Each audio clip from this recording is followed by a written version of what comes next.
بسم اللہ الرحمن الرحیم۔ السلام علیکم۔ ہمارے یوٹیوب چینل افسانے سنو پر آپ کو خوش آمدید۔ ایک روز اسکول سے گھر آئی تو دیکھا مہمان آئے ہوئے ہیں۔ امی نے کہا کہ انہیں سلام کرو، یہ خاص مہمان ہے۔ میری عمر 15 سال تھی، پھر بھی خاص مہمانوں کا مطلب سمجھ گئی۔ سوچا جانے ماں کو میرے بیاہنے کی اتنی جلدی کیوں پڑی ہے۔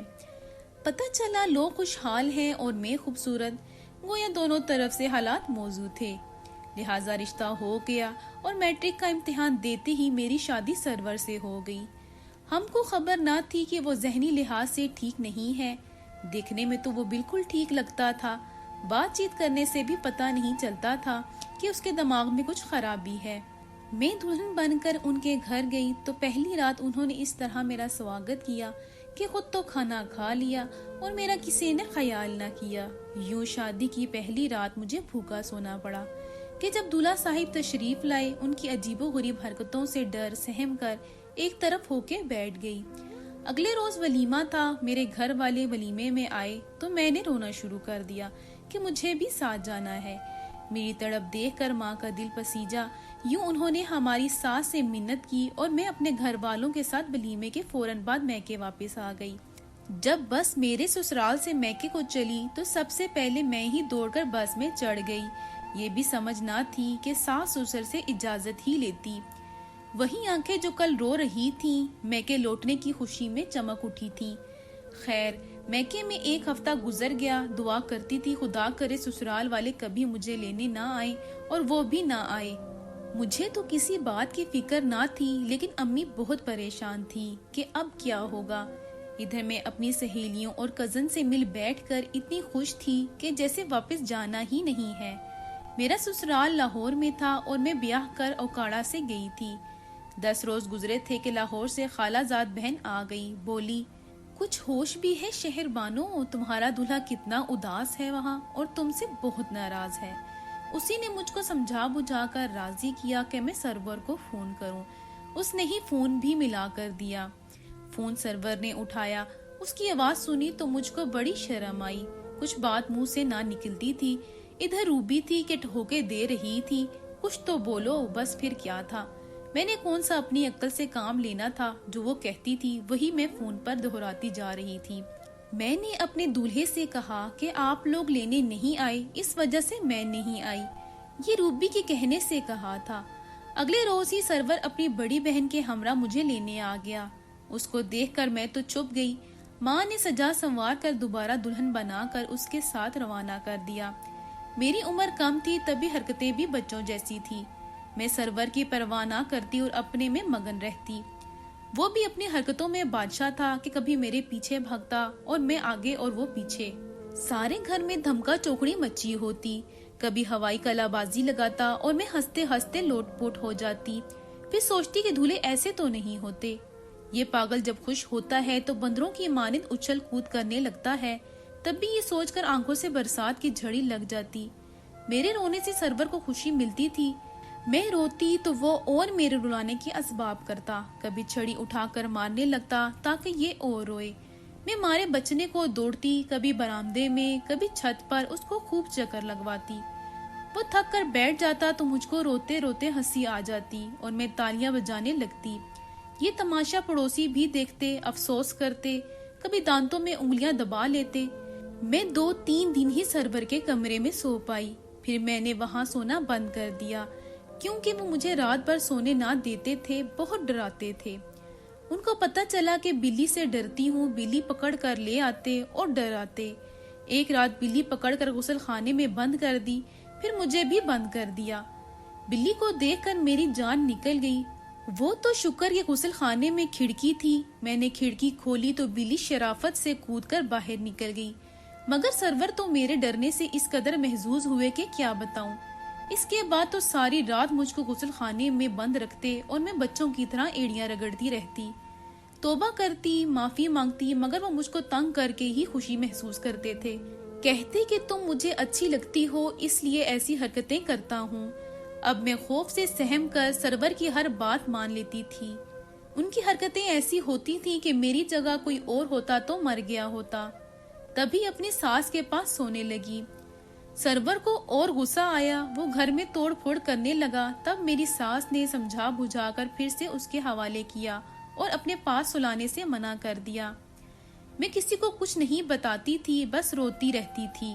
وہ موڈ میں آ کر پیار کی بات کرتا، کبھی مجھ پر ٹھنڈا پانی ڈال دیتا کہ ٹھنڈ سے میری جان نکل جاتی۔ ذرا دیر بعد پاؤں پکڑ کر معافی مانگنے لگتا۔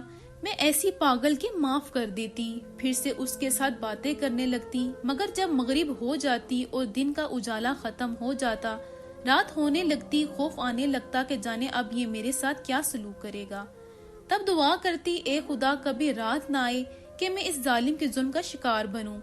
یہ جمعرات کی شام تھی۔ اس نے میرے ساتھ بڑی بے دردی کا سلوک کیا تھا۔ میرے بازو اور پشت پر اس طرح دانت پیوست کیے کہ جس سے خون رسنے لگا۔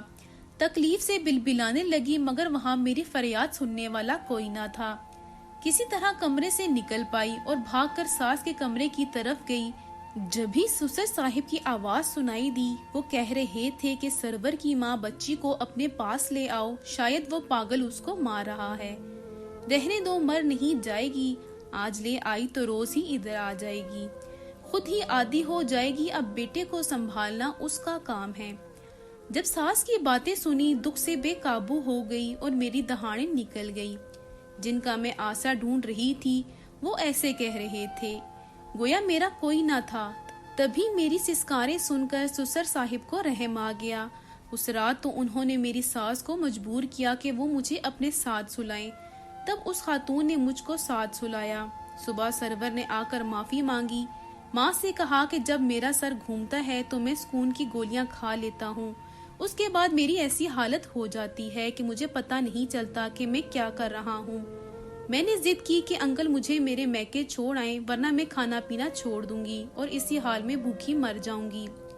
آپ کا بیٹا ذہنی بیمار تھا، آپ نے یہ بات میرے والدین سے کیوں چھپائی؟ انہوں نے کہا بیٹا اس نے محلے کے کسی چھوٹے بچے کو ستایا تھا تو اس کے والدین نے اس کو پکڑ کر تھانے میں بند کرا دیا تھا۔ تب میں دبئی میں تھا اور سرور کی عمر 15 سال تھی۔ جو اس کو تھانے لے گئے تھے انہوں نے روپیہ دے کر اس کو بہت پٹوایا تھا، جس کے بعد اس کی ذہنی حالت خراب ہو گئی۔ مجھ کو اطلاع ملی، فوراً دبئی سے آ گیا، اس کا ہم نے علاج کروایا، تب یہ ٹھیک ہو گیا۔ اب پھر سے اس کے مزاج میں سختی آنے لگی، کبھی صحیح ہوتا، کبھی ایسا ہو جاتا۔ ڈاکٹر نے کہا کہ شادی کر دیں، یہ ٹھیک ہو جائے گا۔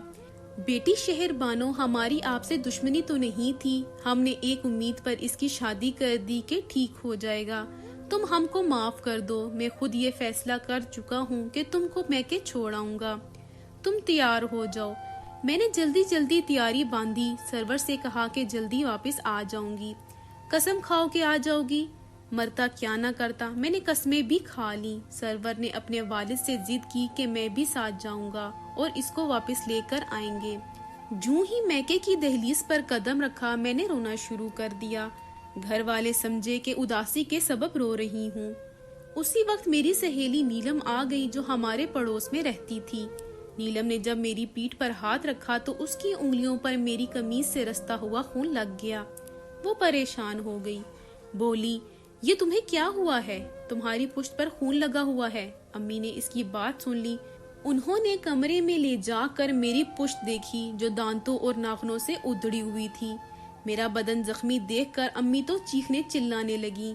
ان کو تب پتہ چلا کہ میں اس قدر زخمی ہوں۔ سچ بتا کیا معاملہ ہے؟ میں نے کہا امی سرور ذہنی مریض ہے، کبھی پیار جتلاتا ہے تو میرا منہ مٹھائیوں سے بھر دیتا ہے اور کبھی سچ مچ کا ڈرائی کولا بن جاتا ہے۔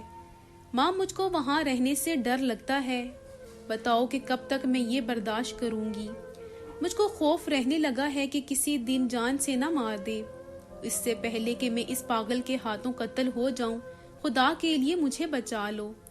میں تو درد سے بھری آئی تھی، فریاد کرتے بس نہ کر رہی تھی۔ میری حالت دیکھ کر ماں کے آنسو بہہ نکلے۔ انہوں نے میرے سسر سے کہا کہ میں نے اپنی کم سن بچی کو اس لیے تو آپ لوگوں کے حوالے نہ کیا تھا کہ آپ کا بیٹا اس کا یہ حشر کر دے۔ اب میں اس کو کبھی نہ بھیجوں گی اور آپ اکیلے واپس گھر جائیں گے۔ سسر تو چپ رہے کیونکہ وہ جانتے تھے کہ میں ٹھیک کہہ رہی ہوں۔ سرور البتہ پریشان لگ رہا تھا۔ باپ نے کہا اب چلو سرور، بعد میں ہم تمہاری دلہن کو لے آئیں گے۔ عجیب بات یہ ہے کہ جب وہ جانے لگا تو کہنے لگا اچھا شہر بانو بہن، خدا حافظ۔ یہ سن کر میری امی نے سر پکڑ لیا۔ ان کے جانے کے بعد ہم نے سکھ کا سانس لیا اور فیصلہ کر لیا کہ بس اب ان سے ہم رشتہ ختم کر لیں گے۔ 2 ماہ میکے میں سکون سے رہی، میری طبیعت خراب ہو گئی۔ تب بھی یہ انکشاف ہوا کہ میں اس پاگل کے بچے کی ماں بننے والی ہوں۔ یہ انکشاف ایسا تھا کہ پیروں تلے سے زمین نکل گئی۔ جس بندھن کو ہم توڑ رہے تھے گویا اسے قدرت اور مضبوط کر رہی تھی۔ اب تو میرے پیروں میں یہ زنجیر پڑ گئی تھی۔ بہرحال ہم نے خاموشی اختیار کی اور قدرت کے فیصلے کا انتظار کرنے لگے۔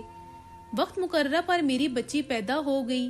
اس کی اطلاع ہم نے ساس سسر کو نہ دی، پھر بھی کسی طور ان کو اطلاع ہو گئی اور وہ بچی کو دیکھنے کے بہانے آ گئے۔ ساس سسر قسمیں کھانے لگے کہ ہم نے اتنے عرصے میں سرور کو ہسپتال میں دکھایا اور اس کا علاج کروایا ہے، اب بالکل ٹھیک ٹھاک ہے۔ ہماری بات کا یقین نہیں ہے تو بے شک اس ڈاکٹر سے چل کر پوچھ لیں جس سے علاج کروایا ہے۔ اب اگر آپ کی بیٹی کو ہمارے گھر میں کسی قسم کی شکایت ہو تو ہم ذمہ دار ہیں۔ ایک بار ہماری بہو اور بچی کو ہم کو دے دو، ہم ان کو لینے آئے ہیں۔ میرا تو جینا چاہتا تھا کہ ان کی صورت دیکھوں۔ ممانی بیچ میں پڑ گئی۔ انہوں نے یہ رشتہ کروایا تھا۔ والد کی تو میرے بچپن میں وفات ہو گئی تھی، ہمارے سرپرست ماموں ہی تھے۔ انہوں نے ذمہ داری اٹھائی کہ اگر شہربانوں کو کچھ نقصان پہنچا تو میرا گریبان پکڑنا۔ غرض اسی طرح امی کو مجبور کیا کہ وہ لاچار مان گئیں۔ یوں بادل نہ خواستہ مجھ کو ساس سسر کے ہمراہ ایک بار پھر اس گھر لوٹ کر آنا پڑا جہاں دکھ درد اذیت میری منتظر تھی۔ چند دن بھی سکون سے نہ گزرے کہ سرور پہلے جیسا ہو گیا۔ شاید وہ پیدائشی اذیت پسند تھا، ہر بار وہی وحشت، وہی اذیت پسندی اپنی ذات تک تو حوصلہ پیدا کر بھی لیتی۔ اب تو میری معصوم بچی کی زندگی کا سوال تھا۔ ایک روز میرے شوہر نے مجھ سے کہا، اس کو مجھے دو، میں اپنی بچی کی تصویر اتارتا ہوں۔ ننھی منی پھول سی بچی اور سخت سردی میں اس کے سارے کپڑے اتار دیے۔ میں چلانے لگی، یہ کیا کر رہی ہیں؟ اس کو سردی لگ جائے گی۔ کہنے لگا، اس طرح بچوں کی تصویر اچھی آتی ہے۔ اف خدا، میرے دل کا سکون ختم ہو گیا۔ سسر صاحب کو بھی خوب اندازہ تھا، تبھی وہ اب آدھی رات تک ہمارے کمرے کے باہر ٹہلتے رہتے تھے جب تک سرور گہری نیند سو نہیں جاتا تھا۔ مگر میں تو پکی نیند سو ہی نہیں سکتی تھی کہ جانے کب اٹھ کر یہ جنونی میری بچی کا گلا دبا دے۔ ایک روز میں غسل خانے میں نہا رہی تھی اور بچے پالنے میں سو رہی تھی۔ سسر صاحب کی توجہ تو میری بچی کی جانب رہتی تھی۔ تب انہوں نے جانے کیا دیکھا کہ کمرے میں جا کر بچی کو پالنے سے اٹھا کر باہر لے آئے۔ جب میں نہا کر نکلی تو میں نے دیکھا کہ وہ پوتی کو سینے سے لگائے ٹہل رہے ہیں۔ انہوں نے بچی کو میری باہوں میں دے کر کہا، بیٹی آج میں نے جان لیا ہے کہ تیرا اور تیری بچی کا یہاں رہنا ٹھیک نہیں ہے۔ بہتر ہے کہ تم اپنی بیٹی کو لے کر میکے چلی جاؤ۔ سرور کے ساتھ زندگی نہیں گزر سکتی۔ ہم نے سمجھا تھا کہ یہ شادی کے بعد ٹھیک ہو جائے گا، لیکن یہ قدرت کو منظور نہیں ہے۔ اس سے پہلے کہ کوئی نقصان ہو تم تیار ہو جاؤ، میں تم کو تمہارے ماں باپ کے گھر چھوڑ آتا ہوں، تم ہم کو معاف کر دینا۔ یہ کہہ کر وہ رونے لگے۔ میں بچی کو لے کر میکے آ گئی اور پھر سسرال نہ گئی۔ میری والدہ نے طلاق کا تقاضا کیا، سسر صاحب نے طلاق بھیجوا دی۔ اب میں آزاد تھی۔ سب نے امی سے کہا کہ تمہارا شوہر فوت ہو چکا ہے، کب تک جوان بچی کو بٹھاؤ گی، اس کی دوسری شادی کر دو۔ لیکن میں تو اب شادی کے نام سے ہی کانپ جاتی تھی۔ والدہ نے میری بیٹی کو سنبھالا اور میں نے کالج میں داخلہ لے لیا۔ ماموں نے تعلیمی اخراجات اٹھائے اور کسی وقت کی پرواہ کیے بغیر میں نے گریجویشن مکمل کی۔ والدہ نے مشورہ دیا کہ ٹیچنگ کی لائن اچھی ہے، تم اسی کو اپنا لو۔ مزید 2 سال پڑھنا پڑا۔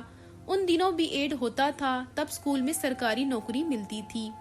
بس بی ایڈ بھی کیا، تب تک میری بیٹی منزہ 7 برس کی ہو چکی تھی۔ ملازمت کے لیے سال بھر درخواستیں گزارتی رہی۔ بالآخر قسمت نے یاوری کی اور میں ایک سرکاری اسکول میں ٹیچر لگ گئی۔ یہ ٹیچنگ کا پیشہ میرے لیے عزت و ترقی کا زینہ ثابت ہوا۔ ایم ایڈ کیا، کالج میں لیکچرار ہو گئی۔ ایک دن آیا کہ میں کالج میں پرنسپل کے عہدے پر پہنچی۔ یہ میری زندگی کی بڑی کامیابی تھی۔ میری بیٹی بھی میرے کالج میں پڑھی، پھر اسے اسکالرشپ ملی، لیکن مجھے اس کو بیاہنے کی فکر ہوئی۔ وہ خوبصورت اور تعلیم یافتہ تھی، اچھے رشتے آ رہے تھے، مگر دل ڈرتا تھا کہ اپنی قسمت سے ڈری ہوئی تھی، تبھی بیٹی کا رشتہ کرنے سے خوفزدہ تھی۔ آخرکار امی نے ہمت کی اور اپنے محلے کے ایک گھرانے میں رشتہ طے کر دیا کہ یہ لوگ برسوں کے دیکھے بھالے اور جانے پہچانے لوگ تھے۔ لڑکا ہمارے سامنے بڑا ہوا اور پڑھ لکھ کر انجینئر بن گیا۔ منزہ کا رشتہ میں نے ارسلان سے کر دیا اور وہ بیاہ کر بیرون ملک چلی گئی۔ باقاعدہ فون کرتی اور مجھ کو تسلی دیتی کہ فکر نہ کریں، میں بہت خوش ہوں۔ میں اب ریٹائرڈ ہو چکی تھی، پینشن سے اچھا گزارا ہو جاتا ہے۔ بڑی بہن کا بیٹا میرے پاس رہتا ہے، اس کے بچوں سے تنہائی کا احساس مٹ جاتا ہے۔ ان دونوں نور مقدم اور فائزہ انعام کے واقعات نظروں سے گزرے تو بدن میں سنسنی دوڑ گئی۔ مجھے اپنی بیتی یاد آ گئی۔ خدا ہر بیٹی کو ایسے سانحات سے بچائے کہ بیٹیاں تو دل کا سکون ہوتی ہیں، ان کو پھانس بھی لگ جائے ماں باپ تڑپ جاتے ہیں۔ اگر اولاد ذہنی طور پر نارمل نہ ہو تو والدین کو چاہیے کہ سب کچھ جانتے بوجھتے ہوئے کسی لڑکے یا لڑکی کی زندگی تباہ نہ کریں۔ ان کی ذمہ داری ہے کہ اس کو سنبھالیں، کسی بے گناہ اور معصوم لڑکی کی زندگی سے نہ کھیلیں۔ اگر آپ کو آج کی کہانی پسند آئی ہے تو ویڈیو کو ضرور لائک کیجیے گا اور اپنے دوستوں کے ساتھ بھی شیئر کیجیے گا، اور ہاں، مزید ایسی ویڈیوز کے لیے میرے چینل کو سبسکرائب کریں۔ اگلی ویڈیو تک کے لیے مجھے اجازت دیں۔ اللہ حافظ۔